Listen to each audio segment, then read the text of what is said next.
So yeah, so I left Annapolis, which was sort of, I don't want to use this term, but sort of like the civilized part of Brazil, linked to the federal capital, Brasilia, and I made my way west, and so it was like heading into like the jungle mode.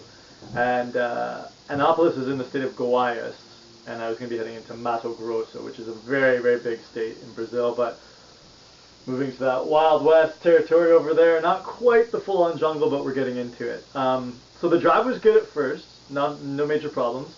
But the road was like, you'd be driving at a good speed. The road was smooth, it was good, everything was fine. But then out of nowhere would be like a totally insane pothole. So you had the choice. You could either like go slow the whole time, you could go fast and hope that you could swerve out of the way, or you could go fast and risk, destroying one of your tires. And I probably hit something in the middle. But as I got further along towards Mato Grosso, there were sections of the road that were like, it wasn't dirt, but it was like, I guess the rain and the red clay dirt had like kind of washed over the road over a long period of time. So you couldn't see the gray asphalt, the gray concrete. It was like red, but it was still paved road. But so many potholes, I guess when the water washes over, that's what it does. So many potholes that like everybody, rigs, cars, everything, were like utilizing both lanes and like going like maybe 15 kilometers an hour, 20 kilometers an hour to avoid these potholes. These would be sections for like 10 kilometers, so it took like a long time to get there. And like I was okay, I didn't kill my car or anything like that, so it was fine, but I had to go really slow at certain points, just because the potholes were so deep, you couldn't really go into them with a car like mine without bottoming it out, so I really had to be careful. Anyway, as I was approaching the border between Goiás and Mato Grosso, you approach a river and it's kind of gray and crappy, and I remember crossing the river that exists between the two states as you're heading into Barra do Garcas, which is the first city I was going to. And I was just like, oh, this is gross. It was just like super wet, rainy, and like kind of like an ugly little town. Like, I don't know, it wasn't very cool. But fortunately, my hotel was sort of on the other side of the city. And I'll give you a little view of the hotel there. This is from the hotel. I think this is from the next morning, so it wasn't all rainy. I have a little bit of video when it's rainy. But anyway, in this video, you can actually see like that road outside the hotel is actually paved. It's not the highway, obviously, but it's paved. But it's red because of the clay that washes over it, and you can see some of the potholes there. And those aren't really examples of how extreme they can be. I'll post some other photos right now of like from Google or whatever about how bad this road gets it sometimes. So anyway, so I made it to Barra do Garcas, difficult to pronounce, and this is the Mato Grosso state. And it was kind of like a truck stop area where my hotel was. So I just wandered out at night to get some food and ended up eating, at this place where it was like all locals, like probably truckers, like really loud music, and just like basic food. So I got like some espetinho there, I think some tapioca, some rice, some whatever, vegetables. So it was a good dinner. But I was definitely the odd man out at that little outdoor restaurant place. Like I was the weirdo. Like everyone else was local or truckers or something like that. So we went back to the hotel, and then yeah. So then the only crappy thing about that was because the Barra do Garcas is right on the border between Goiás and Mato Grosso. Like at all these hotels, they were cheap, but in the morning you get continental breakfast. And for me, like I know I need to fuel up because I'm super skinny when I'm in South America. So like I think breakfast was like until 9. They end early, like 6 to 9 or something like that. And I was like, okay, we're on Mato Grosso time. So I got up in the morning, went to get breakfast. They're like, no, we're done. And I was like, well, isn't it like 8:30 right now? And they're like, no, it's 9:30. I was like, isn't it? No, they're like, we don't use Mato Grosso time, we use Goiás time. Even though they're in Mato Grosso time. I was like, you bastards. But no big deal. So then I rolled on, and the next city I went to was Campo Verde, which is also in the Mato Grosso state. And en route, there was like one of these like sort of red mesa-like things. It's got the jungle, so it's not like a red, but the clay underneath is red.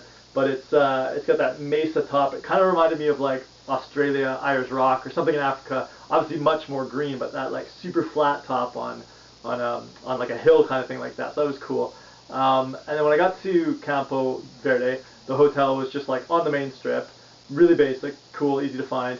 And then I just like wandered around the city. There's like a park there with like a little pond in the middle. And then I went to like a bakery to get some bread.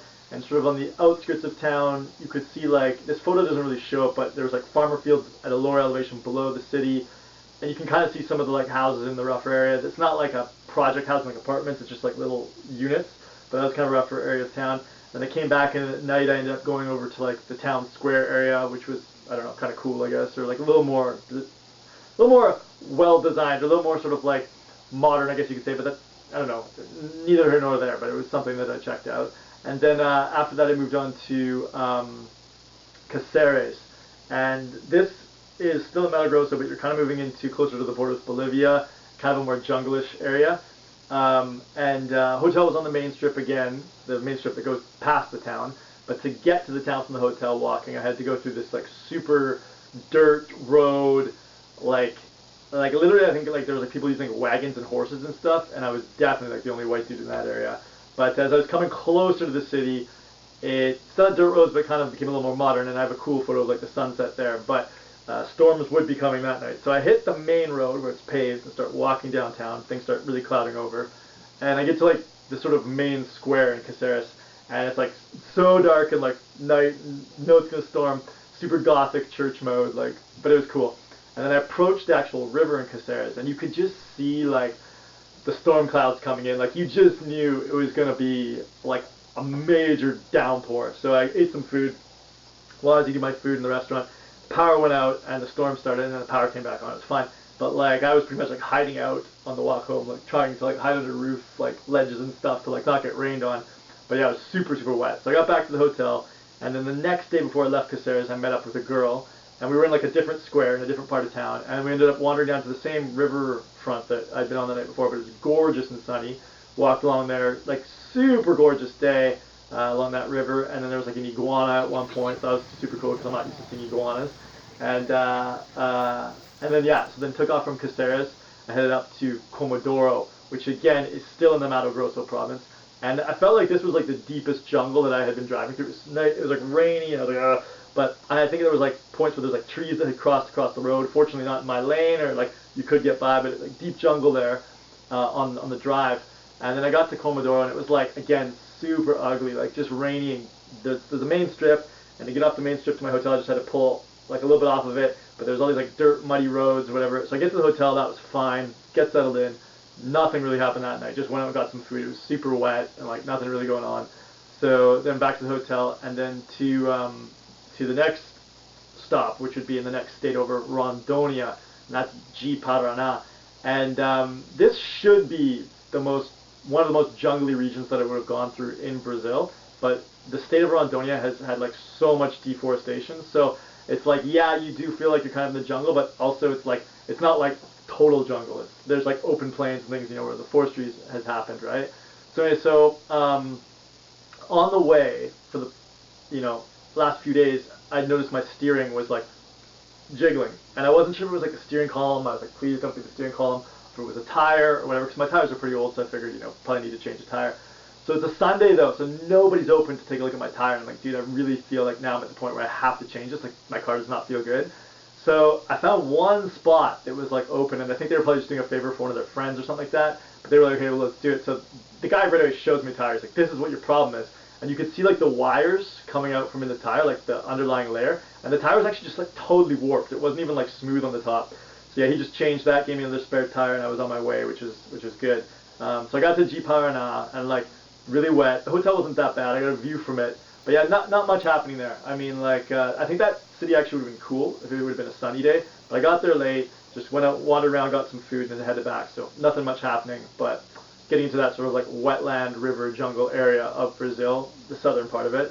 And then the next day, still in Rondonia, going to the city of Porto Velho. And where the hotel was like a super ugly part of town. I got some photos of me like walking to downtown from the hotel, and just like, I don't know, like, just like depressing photos, whatever, right? But whatever. I get downtown, and it's a little bit, there's like a church or whatever, and there's like a street festival or parade going on. So that was kind of interesting, like, what's going on here? All these people in the streets playing drums or whatever, blah, blah, blah. So I kind of walk around, and then it gets dark, and I continue past downtown, and I head down to like the port area. And there's all these boats, like super old boats, like wooden boats with nice designs, that could take your car on it if you wanted. And this is the Rio Madeira, the Madeira River. And it actually connects up to the Amazon River, and you can take these boats. They'll take you to Manaus, which is like above the Amazon River. But what I was also going through here was like, in my mind, one of the big sort of things that I knew I had to face, and I mentioned this in the Lençóis video, is the day after Porto Velho, I was going to have to cross the Rio Madeira on a ferry. And I was just like, oh, I know how these boats are, and I don't, like, I've seen boats in Bolivia where the cars like fall off and stuff, so I was worried about that. It was one of the big things in my mind. I was like, okay, like, this is a major obstacle to clear, and that was going to be the next day in Abuna. So while I was down at the boats in Porto Velho, looking at Rio Madeira, knowing that I'd have to cross that river on a boat the next day, yeah, I was kind of going through that in my mind. Anyway, left there, walked back to the hotel, no problems, and went to sleep, and the next day, the adventures of river crossing would begin.